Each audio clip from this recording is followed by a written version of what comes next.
Bonjour à tous, j'espère que vous allez bien. Donc dans cette vidéo, nous allons aborder la seconde partie du troisième chapitre qui porte sur la cryptographie classique. Donc nous avons vu la fois passée des concepts de base concernant la cryptographie en général, qui est une science qui permet de rendre un message incompréhensible et illisible uniquement par la personne qui possède la clé. Donc nous allons voir aujourd'hui la cryptographie classique. Donc déjà la cryptographie, c'est une science qui date depuis l'Antiquité. Son histoire se subdivise de manière générale en deux grandes étapes, dont la première concerne la cryptographie classique et la seconde qui est la cryptographie moderne, qui a vu le jour vers les années 1970 suite à l'apparition des ordinateurs. Donc concernant la cryptographie classique, on est dans la période avant les ordinateurs, c'est-à-dire qu'on n'avait pas de calculateur qui permettait d'automatiser les calculs de chiffrement et de déchiffrement. Alors nous allons voir le principe en général de la cryptographie classique.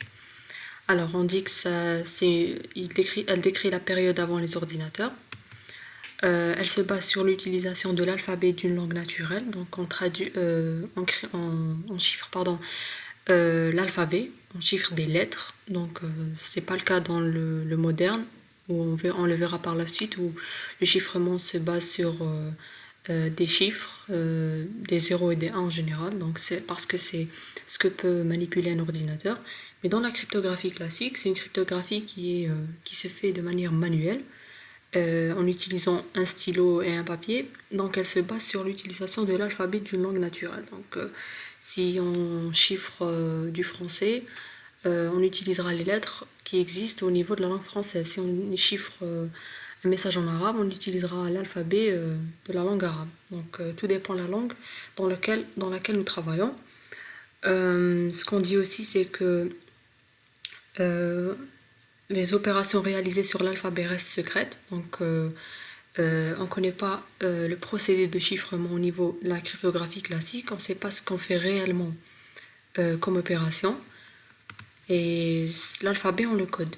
Donc pour le A par exemple, ça sera le 0, jusqu'à Z, ça sera le 25. Donc on va faire les procédés de chiffrement et de déchiffrement, c'est-à-dire les calculs, sur ces chiffres-là. Et chaque chiffre, il correspond à une lettre. Donc il faut bien garder ça en tête. Donc surtout en examen et tout, il faut connaître l'alphabet. 14 par exemple, c'est toujours pour le O, 17 c'est toujours pour le R, etc. Donc il faut toujours connaître ça. Nous allons voir quelques exemples populaires de cryptosystèmes classiques. Donc il y avait énormément de cryptosystèmes, donc chacun, au fil du temps, chacun était plus robuste que l'ancien. Le premier, c'est le chiffrement de Jules César. On verra aussi par la suite le chiffrement de Wigner. On va voir le chiffrement de Jules César. Donc le chiffrement de Jules César, c'est une méthode de cryptographie qui est considérée comme la plus ancienne communément admise par l'histoire. Elle fut utilisée par Jules César vers l'an 60 avant Jésus-Christ pour communiquer avec son armée. Donc Jules César l'utilisait pour communiquer avec ses généraux, pour que ces messages puissent être confidentiels, pour que les Gaulois ne puissent pas les lire et les comprendre, bien évidemment. Son principe est un décalage des lettres de l'alphabet. Donc le principe, c'est que si on a un message qu'on veut chiffrer, on décale ces lettres via un décalage précis. Donc si on choisit par exemple le décalage numéro 3, si on choisit un décalage de 3, c'est-à-dire que on va décaler toutes les lettres de 3 positions. Donc si on avait un message qui était par exemple la lettre B, si on la décale de 3 positions, on aura E, F, G. On aura G. Pour B, on aura G. Pour C, on aura H, etc. Donc, et si on est au niveau de Z, on reboucle, on revient à A. Chaque lettre est décalée d'une position allant de 1 à 25. C'est un chiffrement très simple à mettre en œuvre. On choisit le décalage et on l'applique sur chaque lettre. Oui. Donc si on a un grand message, on applique le même décalage pour toutes les lettres du message. Et si on dépasse Z, comme je l'ai dit, on repasse à la lettre A. Donc il faut voir de A jusqu'à Z comme une boucle. Si on est à Z, on revient à A. Parce que par exemple, si on voulait chiffrer la lettre Z, et on avait un décalage de 2 par exemple, on revient vers A, B, pour avoir le décalage de 2. Maintenant, on va voir la fonction de chiffrement. Fonction de chiffrement, c'est E. En anglais, c'est encrypt. Et K, c'est key. C'est la clé. Et la clé, dans ce cas-là, c'est le décalage en question. Le X, c'est le message. Donc, fonction de chiffrement en utilisant la clé K sur le message X, ça sera X plus K modulo 26. Donc, X, ça sera le chiffre correspondant à la lettre. Et K, ça sera aussi le chiffre correspondant à la lettre du décalage. Donc, si on avait un message, par exemple B, on sait que B, il correspond au chiffre numéro 1. Et par ici, on avait la clé B, pardon, C. Le chiffre correspondant à la lettre C, ça sera le numéro 2. Donc, ça sera 1 plus 2. Donc, ça nous donnera 3. Et 3, c'est la lettre D. Pourquoi on met modulo 26? Parce que dans certains cas, par exemple, si on est au niveau de la lettre, par exemple, Y. Y correspond au numéro 24. Ici, on avait une clé qui est égale à C. Donc, c'est égal à 2. Si on avait 24 plus 2, on aurait 26. Et ce 26-là, c'est pas une lettre au niveau de l'alphabet. On n'a pas un 26 ici. Donc, qu'est-ce qu'on fait? Le modulo 26 nous permet de reboucler. Donc, 26 modulo 26, ça sera 0. Si on avait par exemple 27 modulo 26, ça sera 1. Pourquoi? Parce que 27, c'est 26 plus 1 modulo 26. Et tout ce qui est 26, avec le modulo, ça part. Et il nous restera uniquement le 1. La fonction de déchiffrement, ça sera l'inverse. Donc on a la fonction D, decrypt, en utilisant la clé K. Pour le message chiffré Y, ça sera le message chiffré moins la clé. Donc si on avait un message qui était chiffré, on avait la lettre Y. Et si notre clé était égale à 2, donc on aura Y qui est 24 moins 2. Donc on aura 22. Et la lettre en clair, ça sera le chiffre correspondant, la lettre correspondant au numéro 22. Donc c'est aussi simple que ça. Sachant que X et Y, c'est des lettres de l'alphabet, donc c'est des messages. X, c'est le message en clair, et Y, c'est le message chiffré.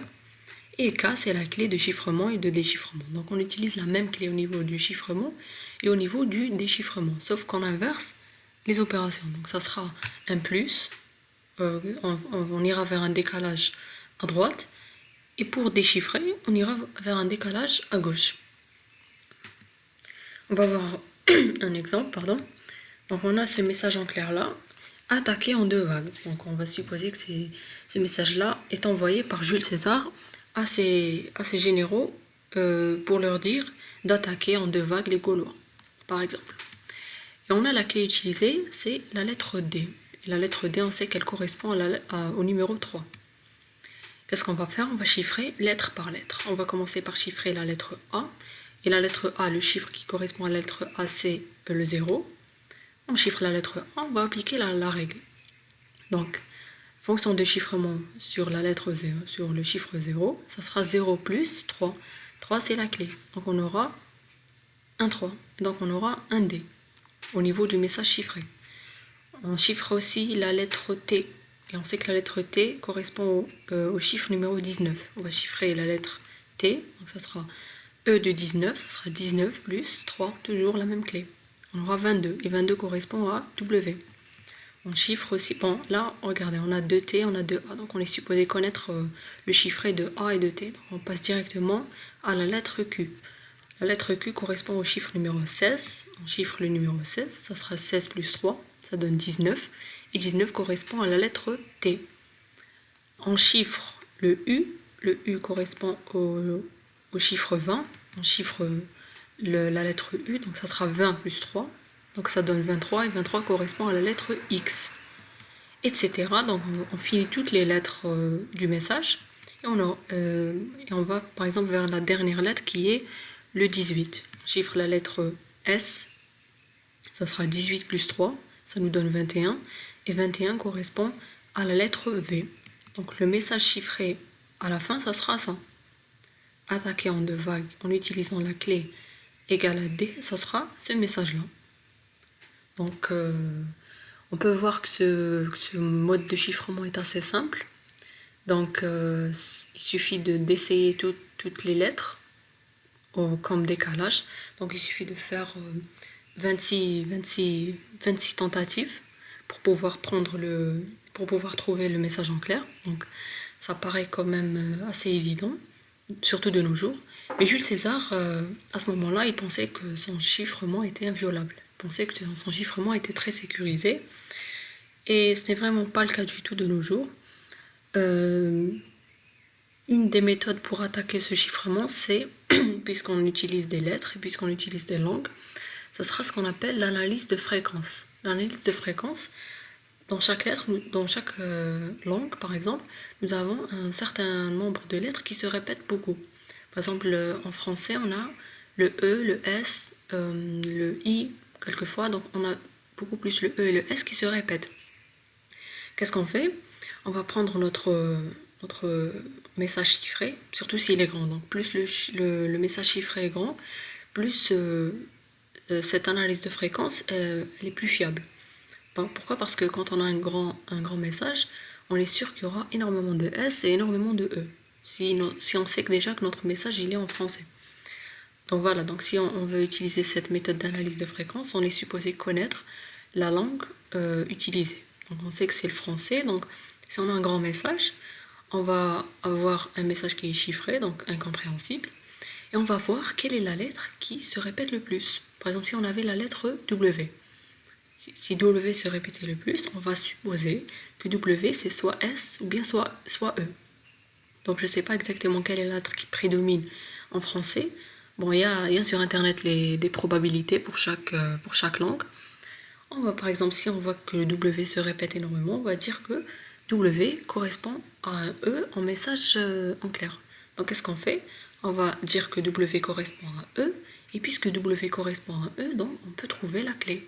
On peut trouver quel est le décalage utilisé sur E pour tomber sur W. Donc on fera une soustraction du numéro correspondant à W moins le numéro correspondant à E ou bien S. Donc ça c'est une des méthodes qui fut utilisée pour attaquer ce chiffrement. Donc il faut toujours garder à l'esprit qu'on est au niveau classique, au niveau cryptographie classique, donc on n'a pas d'ordinateur, on n'a pas de calculateur, on n'a pas d'automatisation de calcul, parce que l'automatisation de calcul, elle permet d'être rapide. Pour un ordinateur, casser un chiffrement de Jules César, ça se fait en quelques minutes. Mais à la main, ça prend quand même du temps.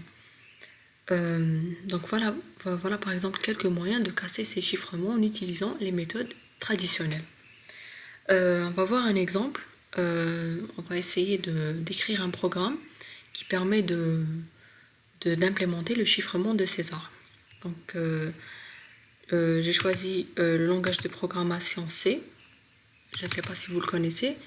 C, c'est un langage de programmation assez simple et c'est un langage utilisé par les débutants. Donc on va utiliser l'IDE CodeBlocks. Généralement, il y a CodeBlocks qui est le plus utilisé parce qu'il permet de bien écrire le code. Il permet de bien le comprendre aussi.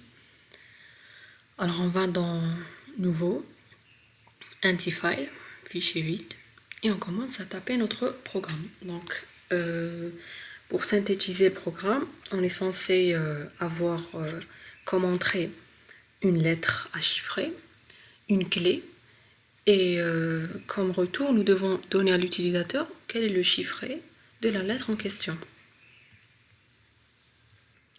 Donc on va saisir en premier lieu quelques bibliothèques, include.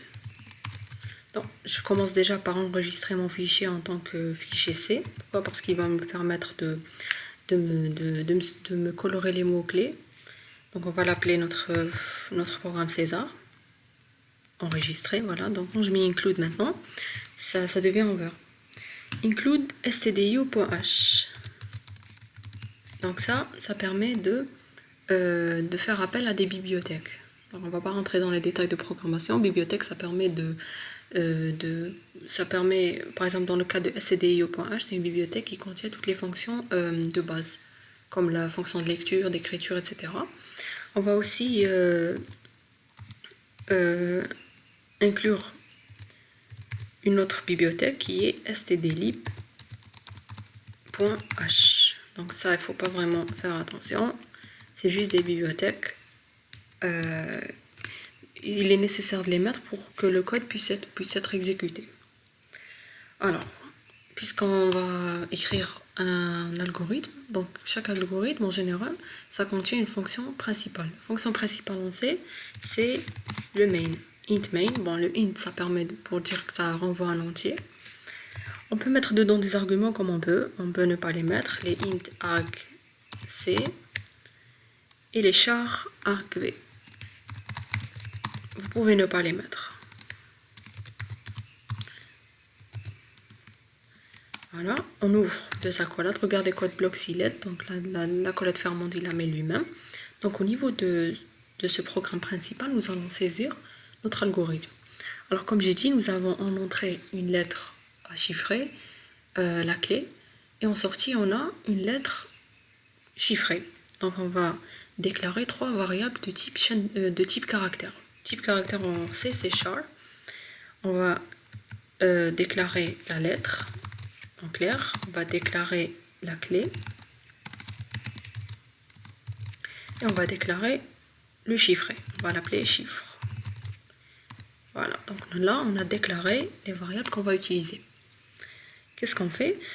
On va saisir la lettre à chiffrer plus la clé. Donc on va déjà afficher un message à l'utilisateur en utilisant la commande printf pour afficher un message et on lui dit par exemple donnez votre lettre en clair. Voilà. Ça permet d'afficher ce message à l'écran.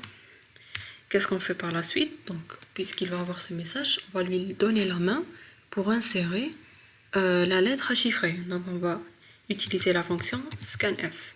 Scanf, elle permet de récupérer ce qui est tapé au clavier. Alors, entre les deux guillemets, on va spécifier le type qu'on va saisir. Donc si on saisit un entier, on met un pourcentage D, comme ça.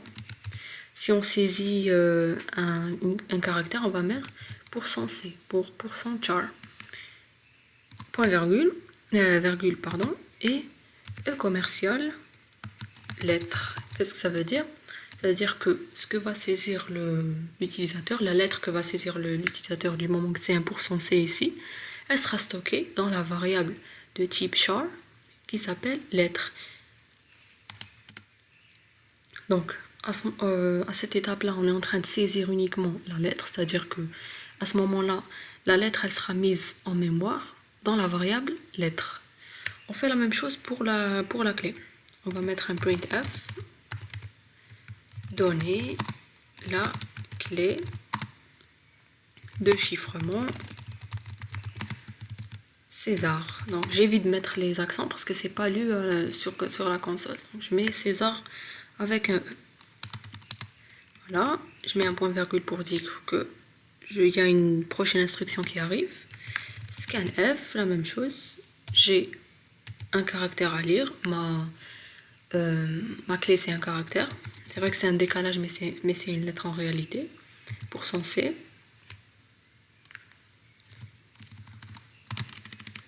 Et je mets E commercial clé. Et là, je suis en train de lire la clé. C'est-à-dire qu'à ce moment-là, à cette étape-là, les deux variables lettres et clé, elles sont remplies, si on veut, pour être simple. Donc là, je suis vraiment dans le cadre d'un programme très très simple. Donc je ne vais pas dans l'amélioration ou dans quoi que ce soit. C'est juste exécuter le programme, yani avoir un chiffrement via César d'une lettre en utilisant une clé donnée. Voilà. Aussi simple que ça. Alors, qu'est-ce qu'on va faire? On va essayer d'afficher déjà la lettre et la clé. On va les afficher. Donc, ça sera via la commande printf. Je mets mon point virgule et je vais afficher mon message. Je vais dire par exemple la clé de chiffrement.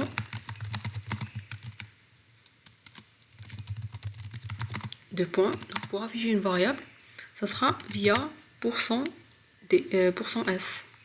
pardon, pour afficher un caractère. Si je voulais afficher le nombre correspondant à ma lettre, par exemple, je mettrais un %D.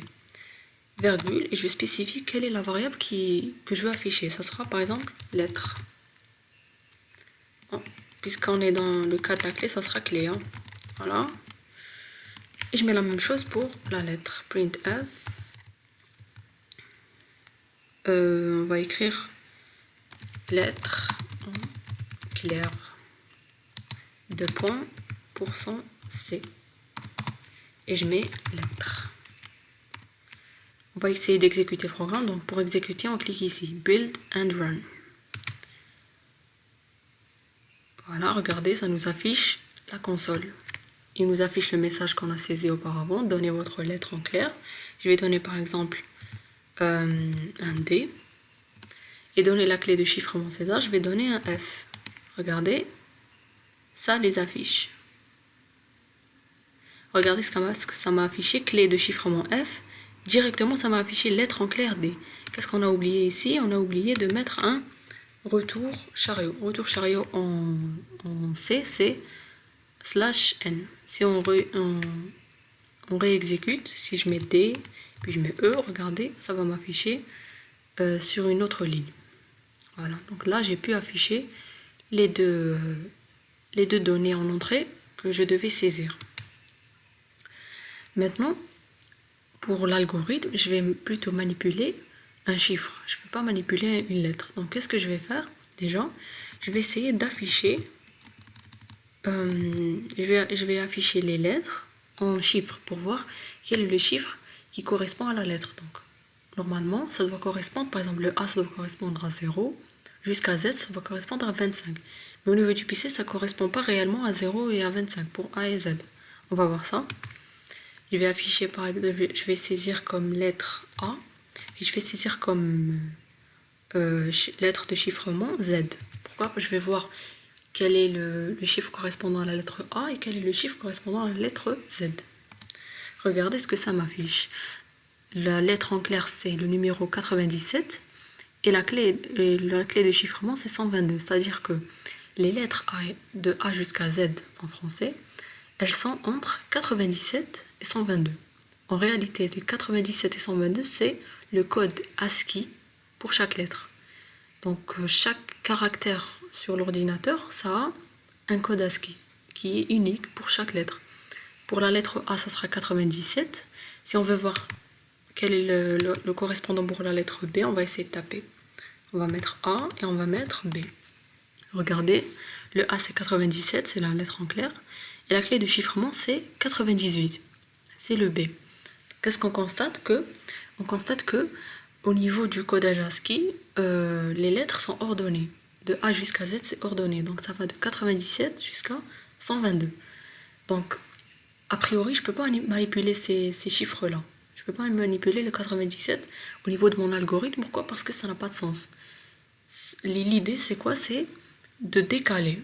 D'abord, de décaler les lettres. Donc, si je reçois un A, si c'est égal à 97, je dois soustraire un 97 de la lettre. Si je soustrais un 97 et je me dis que A maintenant correspond à 97 moins 97, ça va correspondre à 0. Et c'est ce qui est demandé au niveau du chiffrement de César, au niveau de tous les chiffrements classiques. La même chose pour B. Si je mets 98 moins 97, ça va donner un 1, etc. Jusqu'à avoir par exemple 122 moins 97, ça va donner 25.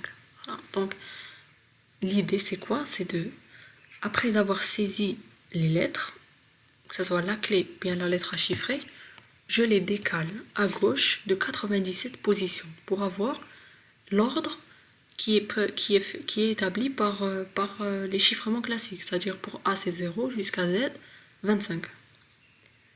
Donc qu'est-ce que je vais faire maintenant? Déjà, je vais limiter mon exécution uniquement aux lettres. Pourquoi? Parce que, regardez, un utilisateur peut saisir autre chose. Il peut saisir par exemple un point d'interrogation. Et il peut saisir après une virgule. C'est des caractères. Et ça a d'autres codes ASCII. C'est 63 et 44. Nous, les codes ASCII qui nous intéressent sont compris entre 97 et 122. Donc on doit d'abord limiter l'algorithme uniquement à ces codes.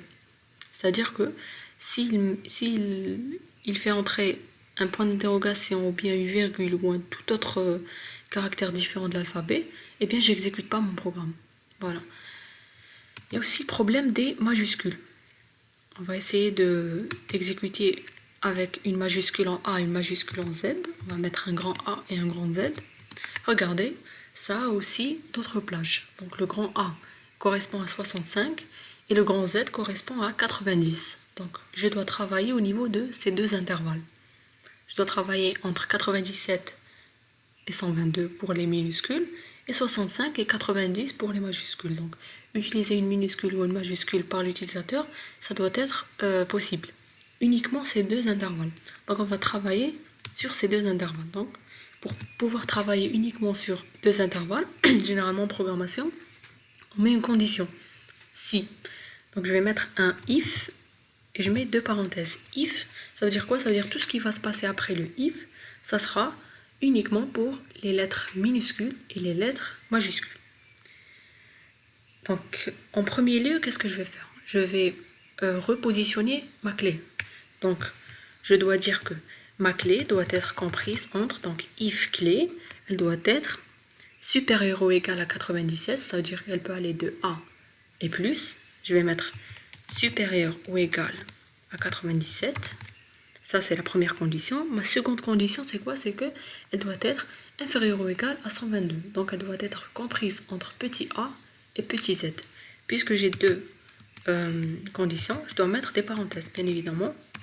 Et là, je mets encore des parenthèses. Je mets la parenthèse fermante. Et là, je mets ma seconde condition. Clé inférieure ou égale à 122. Je dois mettre un opérateur logique entre les deux conditions. C'est-à-dire que pour que je puisse exécuter ce if, les deux conditions doivent être validées. Pour que les deux conditions peuvent être validées, on utilise l'opérateur et logique. Pas ou logique, pas non logique. Donc le et logique, ça permet de dire ça et ça, A et B. Ça veut dire A doit être vrai et B doit être vrai. Le et logique en C, c'est double E commercial. Quand j'ai mis le if, je mets mes deux accolades pour dire que tout ce qui est dans ces deux accolades, il ne va être exécuté uniquement si ma clé est entre 97 et 122. C'est-à-dire que c'est une lettre minuscule qui va de A jusqu'à Z. Très bien, qu'est-ce que je fais? Maintenant, je vais décaler ma lettre. Décaler ma lettre veut dire clé, qui est mon caractère, reçoit clé moins 97. C'est-à-dire que je décale toutes les lettres de 97 positions. Si la clé était égale à A, ça sera clé reçoit 97 moins 97, donc reçoit 0. Et si j'avais la clé égale à Z, c'est-à-dire 122, ça sera clé reçoit 122 moins 97 qui va nous donner 25. Et c'est ce qui est demandé. Je l'ai fait pour les lettres minuscules, je fais la même chose pour les lettres majuscules. Donc je mets un second if. Donc j'ai deux conditions.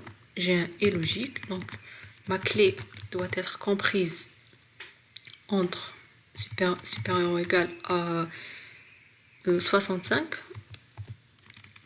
Elle doit aller jusqu'à 122. Non, elle doit aller jusqu'à 80. Attendez, si on met 65 plus 25, ça va nous donner... on va essayer. Ah mais on peut pas. Attendez, on va mettre ça en commentaire. Pour les commentaires, on met 2 slash. 2 slash veut dire que cela ne va pas être exécuté. Donc si ça s'est exécuté, il n'y a pas de souci. Alors, qu'est-ce qu'on fait? On va taper grand A et grand Z, juste pour savoir. Voilà, grand Z c'est 90. Donc, on revient. On enlève les commentaires. Clé inférieure ou égale à 90. Je fais la même chose. Là, par contre, mon décalage, ça sera combien? Puisque grand A, c'est 65. Donc, je vais décaler à gauche de 65 positions. Ici, j'ai décalé de 97. Là, je décale de 65.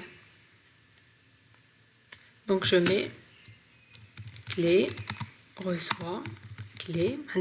Quand je mets cette commande, ça veut dire clé reçoit sans contenu moins 65.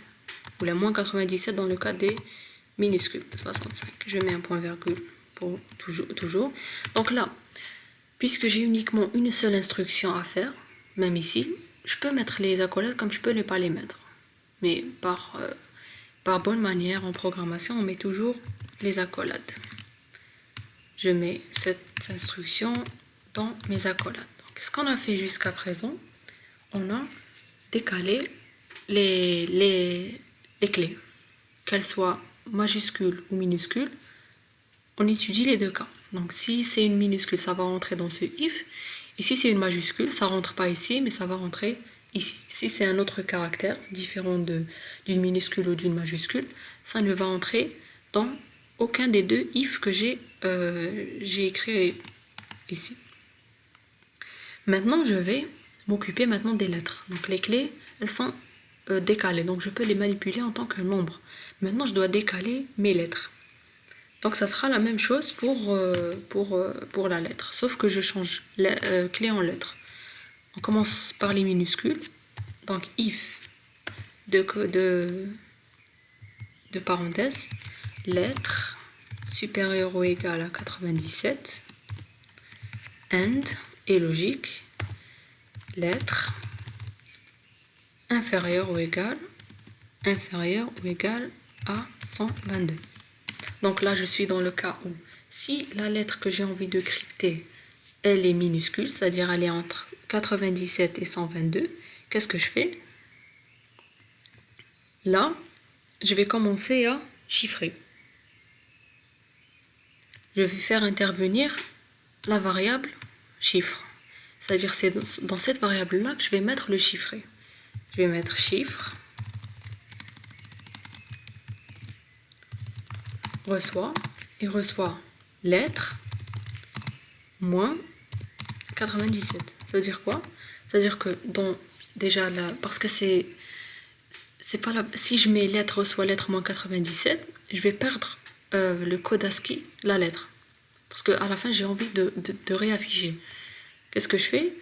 Au niveau de la lettre en sortie, qui est le chiffré, je vais mettre le contenu de lettre moins 97. C'est-à-dire que je vais mettre dans la bonne position la lettre à chiffrer. Maintenant que j'ai la bonne position, qu'est-ce que je fais? Je vais faire le procédé de chiffrement. Donc ça sera E de x, ça sera x plus k modulo 26. Donc qu'est-ce que je fais? Chiffrer, reçoit. Maintenant, chiffrer, puisqu'il contient la lettre bien positionnée, parce que c'est lettre moins 97, je vais mettre reçoit le contenu lui-même, chiffré, plus clé. Donc la clé, ça peut être soit celle-là, soit celle-là. Si je mets une majuscule, je mets cette lettre. Si je mets une minuscule, je mets cette lettre. Clé. Maintenant, le modulo 26 en langage C, c'est le pourcentage. Je dois mettre tout ça d'abord entre parenthèses. Voilà. Et je mets %26. Là, qu'est-ce que je viens de faire? Je viens d'appliquer le procédé de chiffrement. C'est-à-dire que j'ai mis au niveau de la variable chiffre la lettre, qui est celle-là. Donc ça, c'est chiffre. Et là, c'est la même chose. Plus la clé. Donc j'ai décalé à droite en utilisant la clé que j'ai saisie au clavier, que l'utilisateur a saisie, modulo 26. C'est-à-dire qu'à ce moment-là, j'ai la lettre chiffrée. Donc là, j'ai terminé. J'ai terminé avec ce if. On a oublié les accolades. On va mettre le tout ici. Voilà. Maintenant, je vais traiter dans le cas où ma lettre, c'est une majuscule. Donc, je vais mettre un nouveau if. Je mets deux conditions avec un et commercial. Donc, si ma lettre supérieure ou égale à 65 et ma lettre inférieure ou égale à 90. Je fais la même chose. J'ouvre les accolades. Chiffre, reçoit, lettre, moins. Dans ce cas-là, ça sera moins 65 pour avoir un ajustement vers 0. Puisqu'en A, c'est 65. Donc moins 65, ça va permettre à A d'égaler 0. Si ma lettre c'est 90, donc c'est grand Z, donc quand je mets 90 moins 65, ça va me donner 25. Et 25, c'est le chiffre correspondant au grand Z. Donc 25, ça peut être majuscule ou minuscule. Vous voyez que maintenant, quand on est en phase de programmation, nous avons ces petits détails qu'on doit connaître. Donc, il faut connaître ce que c'est qu'un code ASCII, il faut faire des essais avant, etc. Donc, c'est là qu'intervient quelques astuces en programmation. Et ça, on les apprend en pratiquant. C'est-à-dire, plus on pratique, plus on commence à connaître certains aspects concernant la programmation. Je mets mon point-virgule, chiffre, reçoit, chiffre, plus, clé, modulo, 26. Maintenant, j'ai terminé. Donc, j'ai chiffré ma lettre, qu'elle soit minuscule ou majuscule. Maintenant, qu'est-ce que je fais? Comme dernière étape, je vais afficher le message chiffré. Puisque en haut, j'ai affiché le message en clair plus le message plus la clé. Maintenant, ici, je vais afficher le message chiffré. Si maintenant, je voulais afficher... je fais la même chose. Printf. Lettre chiffrée %, c'est pour afficher un caractère et c'est chiffre. Voilà, normalement nous avons terminé. Ce qu'il faut juste ajouter au niveau du deuxième printf, on ajoute ici on ajoute un retour chariot. Pourquoi? Parce que pour que lettre claire et lettre chiffrée ne s'affichent pas au niveau de la même ligne, pour que ça soit plus lisible. On va exécuter notre programme. Voilà. On va donner une lettre en clair. On va donner par exemple G. Et on va donner une clé de chiffrement B. Donc, avant d'afficher la réponse, on sait que B c'est 1. Et puisque B c'est 1, maintenant on va décaler G uniquement d'une position. Donc, la lettre chiffrée va égaler H. Parce que H c'est la lettre qui suit G. Donc, on n'est pas réellement censé connaître le nombre. Si on a un chiffrement avec un seul décalage, dans le cas de B, donc on décale uniquement vers la lettre qui suit la lettre en question. Donc, ce qui suit G, c'est H. Voilà. Ah, pardon, nous avons laissé les affichages en %D. On va les changer.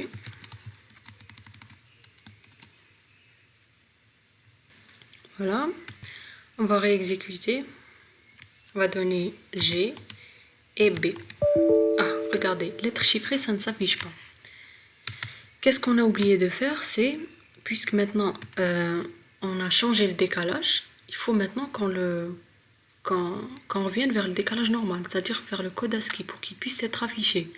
C'est-à-dire que si je laisse par exemple dans ce cas-là chiffrer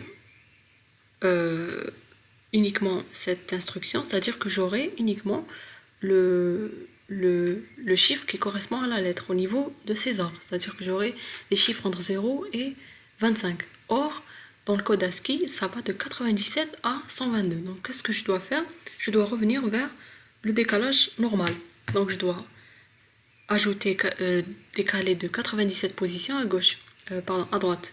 Donc, je mets chiffre, reçoit, chiffre, plus 97. Je reviens vers le vrai code ASCII du chiffre. Et là, même chose, je dois faire reçoit plus 65 dans ce cas-là, parce que j'ai décalé au début de 65. Donc, qu'est-ce que je fais? Je décale, j'ajoute ce que j'ai ajouté comme chiffrement et je reviens vers le vrai code ASCII. On va essayer d'exécuter dans ce cas-là. On va mettre grand G, grand B, regardez, GH. On va essayer un autre exemple. Si je mets la lettre c'est grand G et la clé c'est un petit b, ça va toujours me donner un grand H. Donc ça prend en considération le petit b et le grand B. Je vais faire un Z pour voir ça reboucle. Je vais donner mon message, c'est Z, ou là je vais donner Y, et je vais donner comme message, comme clé, C. Donc a priori, la réponse, ça sera quoi? Donc C correspond au numéro 2. Donc je décale de 2 positions. Si je décale Y de 2 positions, j'aurai Z, A. Donc j'aurai la lettre A. Effectivement, j'ai la lettre A. Donc vous voyez que ce programme-là, il permet de chiffrer une lettre en connaissant la clé, en utilisant le chiffrement de César. Très bien. Maintenant, on va revenir au cours. On va revenir vers le cours. On a fini le chiffrement de César. Maintenant, on va passer au second chiffrement, comme j'ai dit, le chiffrement de Wigner. Wigner, c'est un chiffrement qui a été inventé en 1564, donc c'est bien après le chiffrement de César. On a dit que le chiffrement de César, c'est 60 avant Jésus-Christ, donc c'est assez loin dans le temps. Et 1564, c'est quand même, ça a mis une longue durée pour pouvoir arriver à ce chiffrement. Pourquoi je parle de Wigner? Parce que Wigner, il a une relation avec César. Donc, qu'est-ce qu'il fait Wigner? Il essaye de compliquer un peu plus César en ayant une clé plus grande. C'est-à-dire que la clé ne se résume plus à uniquement une lettre. La clé, maintenant, elle peut être un ensemble de lettres. Regardez, ce chiffrement a le même principe que le chiffrement de César, sauf que la clé est constituée de plus d'une lettre. Regardez, si on va énoncer la loi, donc la clé K, c'est pas uniquement K, c'est pas uniquement une lettre, c'est un ensemble de M lettres. Ça peut être une phrase, ça peut être un mot. Donc, si on a une grande clé, maintenant, c'est plus difficile de casser le chiffrement.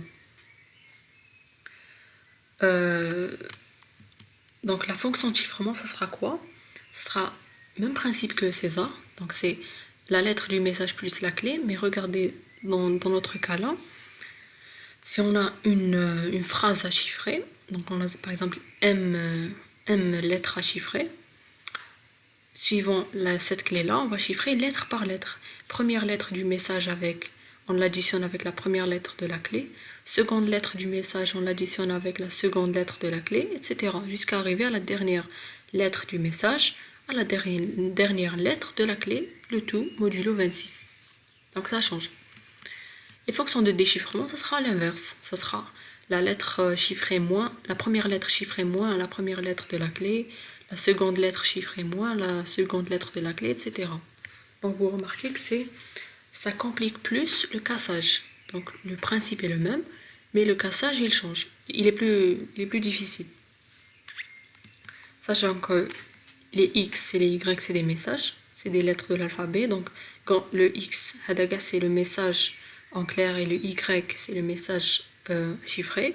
Et les X1, X2 jusqu'à XM et Y1, Y2, YM, c'est des lettres de l'alphabet. Donc on peut les représenter en chiffres allant de 0 à 25.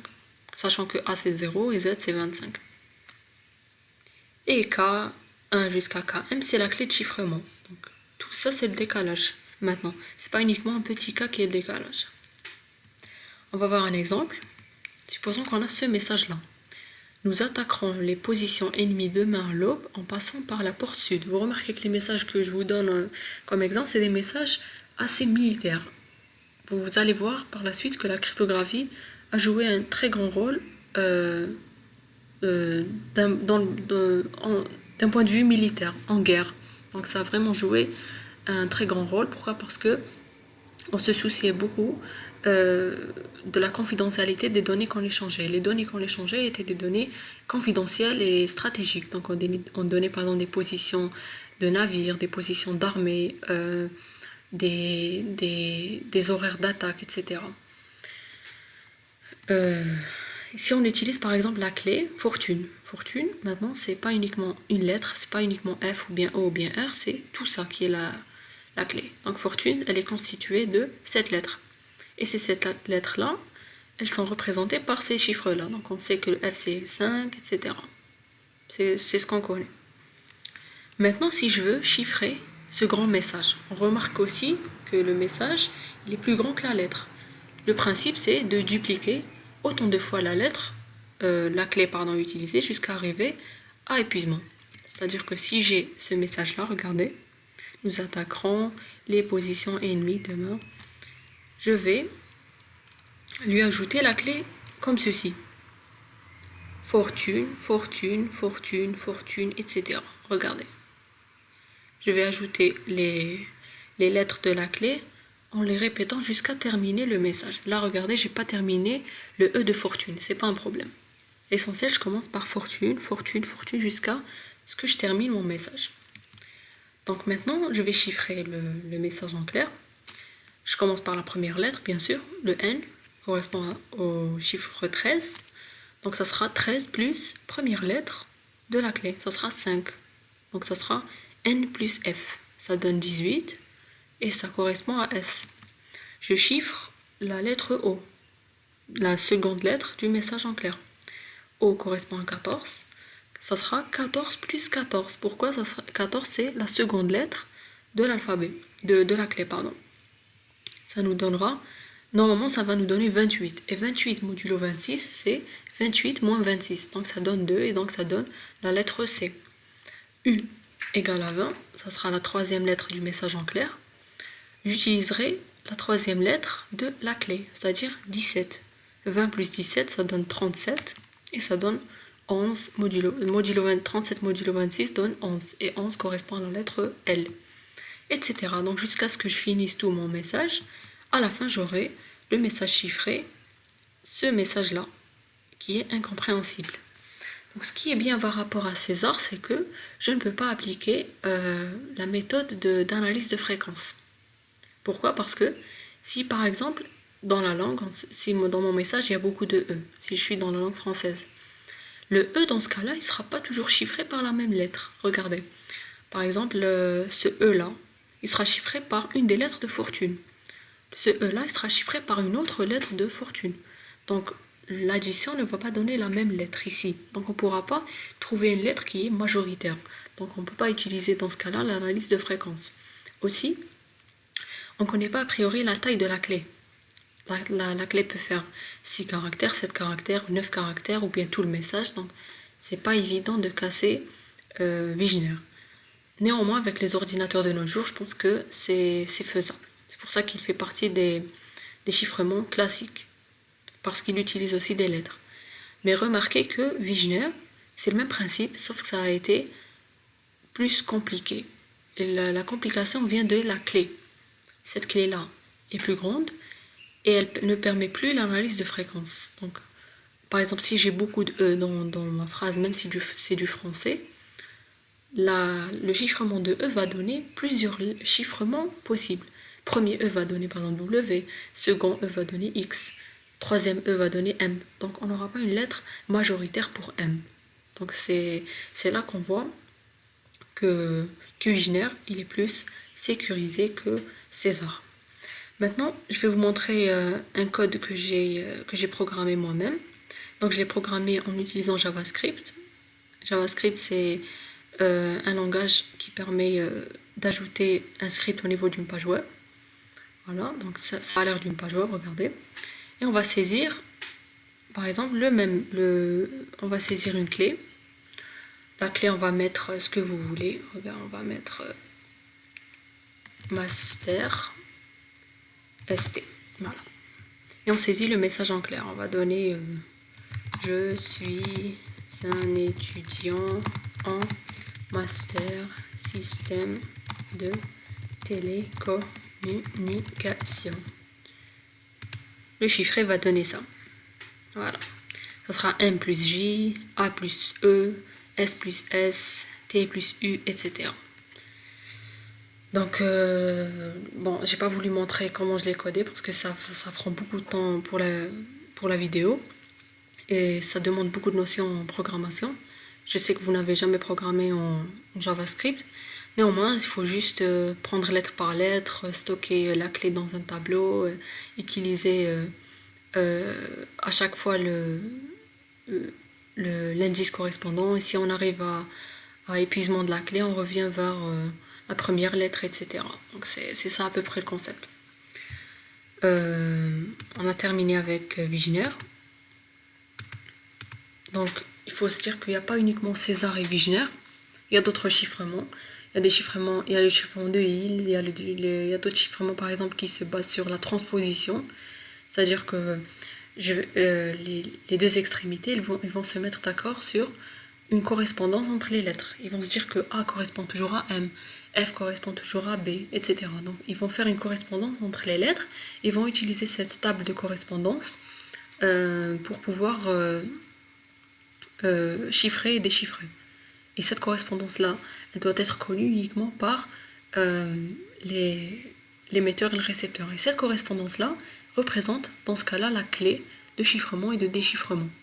Vous remarquez aussi que la clé de chiffrement et de déchiffrement, c'est la même. En classique, c'est toujours la même. En César, c'est la même. En Wigner, c'est la même. Ce que j'ai oublié de vous montrer, c'est la table de Wigner. La table de Wigner, c'est quoi? Elle va permettre de faire le calcul plus facilement. Vous remarquez quand vous faites par exemple R plus S, etc., vous devez convertir R en chiffres, S en chiffres, les additionner, faire le modulo, puis ensuite le chiffre que vous retrouvez, vous devez lui faire correspondre la lettre, etc. Donc c'est un peu long quand on a un grand message. Donc Wigner a mis en place cette table. Donc on va essayer de faire une addition simple, donc sans utiliser les chiffres. Si on veut par exemple faire un F plus M, regardez, F plus M, donc pas la peine de trouver le chiffre de F et le chiffre de M et les additionner, etc. Donc ça sera uniquement l'intersection de la ligne pour M et la colonne pour F. Donc ça sera R, N plus F, c'est R. Donc là je me suis trompée au niveau de l'écriture du diapo, donc normalement c'est R.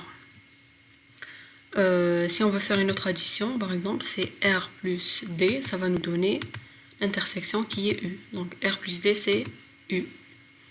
Si on veut faire Z plus X, ça sera l'intersection aussi, c'est W. Donc R plus X donne W. Z plus X, pardon. Si on veut faire N plus F, ça sera l'intersection aussi, c'est S.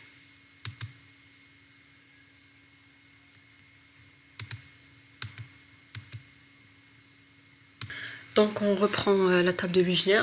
La table de Wigner, c'est une table qui permet de calculer les additions entre une lettre en clair et une clé sans avoir à les convertir en chiffres, à ajouter, faire le modulo 26, etc. Donc si on veut par exemple additionner, si on a notre message en clair, c'est N et la clé c'est F, donc qu'est-ce qu'on fait? On va chercher ici le message en clair et ici on va chercher la clé et on fera l'intersection. L'intersection va nous donner la lettre chiffrée. Donc N plus F va donner S. Si on veut faire un R plus D, l'intersection va donner U. Donc R plus D donne U. Même chose, Z plus X, ça va nous donner l'intersection W. Donc Z plus X donne W. F plus M va nous donner R. Maintenant, si je veux faire le procédé de déchiffrement, si j'ai par exemple V moins B, donc avant de savoir que c'est U, si je veux avoir le résultat de V moins B, qu'est-ce que je fais? Je vais chercher entre les deux lettres la plus petite. V est plus grand que B, d'un point de vue nombre. Je vais commencer par B, le plus petit, et je vais, au niveau de la colonne où se trouve la lettre B, je vais chercher V. Je tombe ici, c'est ici la lettre V. La lettre chiffrée, ça sera la lettre correspondante qui est en face. V moins B, ça va donner U. Donc la table de Wigner, c'est un moyen qui permet d'être plus rapide quand on calcule. C'est tout. Mais si on calcule de manière traditionnelle, c'est-à-dire via les chiffres, les modulos, etc., ça donne les mêmes résultats. Néanmoins, la table de Wigner permet de faciliter le processus. Voilà. Donc nous avons vu jusqu'à présent les chiffrements de César et Wigner. La prochaine vidéo va porter sur la mécanisation de la cryptographie.